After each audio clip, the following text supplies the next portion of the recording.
And I had at this point mastered the various Catholic systems of thought and the various Protestant systems of thought, and I rarely read anything that came as a surprise. But when I read Athanasius, and I read him carefully, I knew that he was not saying anything I had ever read before. And that was a shock to me. This marked a moment in which I needed to again understand.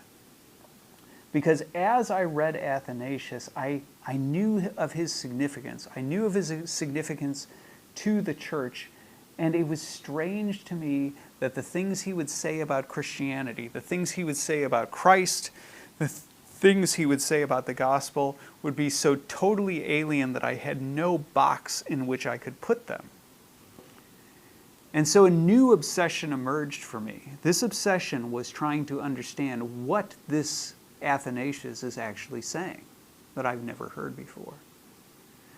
And as I began to study Athanasius again and again and again, and I began to study Arius, who he was disputing, and I began to study Alexander of Alexandria, who was also involved in the discussion, and I began to study the Council of Nicaea that led to this, that this discussion led up to, a new type of Christianity started to take shape, one I had never heard of before. I started to recognize in Athanasius a different problem for humanity. The problem was not the original sin problem that I had read in Augustine. I recognized that in Athanasius there was a concern that humanity is a dying species because we've turned away from the author of life, and that the Incarnation was that point in which that life begins to be poured back into humanity. All the things that we've talked about over these sessions. Right? That different picture of anthropology, man as an icon of God, the natural connection between man and God, the vision of the Incarnation as something in which the Creator enters the creation in order to heal it and restore it, started to take shape. The distinction between God's essence and his energies, all of those things started to take shape as I read Athanasius and the surrounding authors.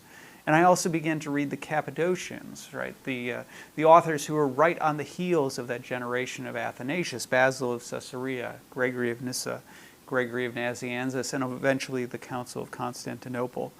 And as I read these authors and this different vision of Christianity took place, something happened.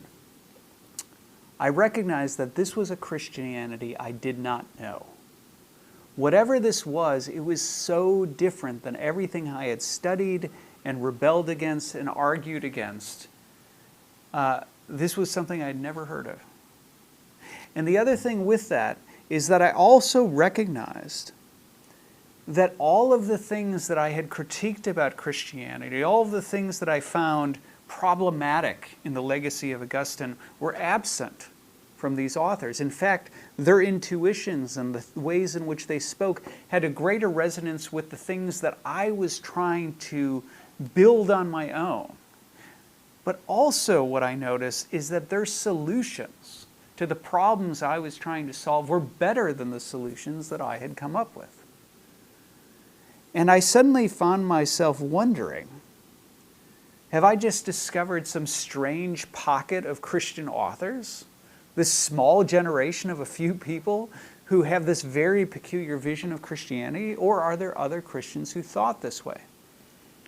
And so I began to dig.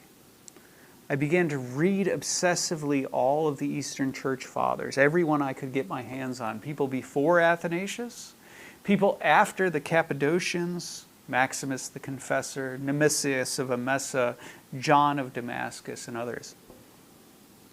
And as I began to read this Eastern tradition,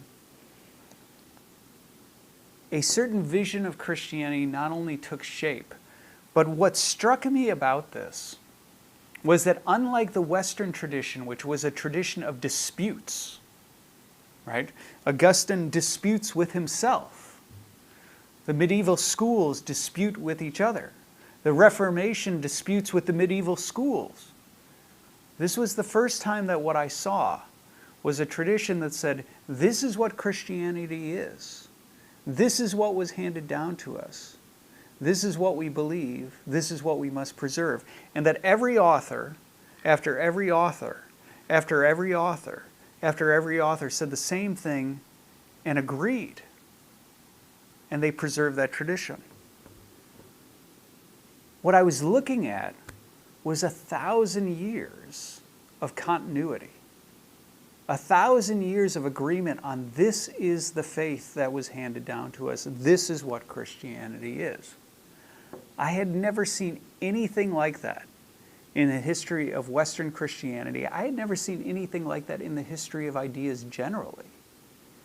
And it was so extraordinary, and it stood out to me as so unique that I truly believed in that moment I was staring at a miracle. That the only way in which that could happen is by divine providence, a miracle of God.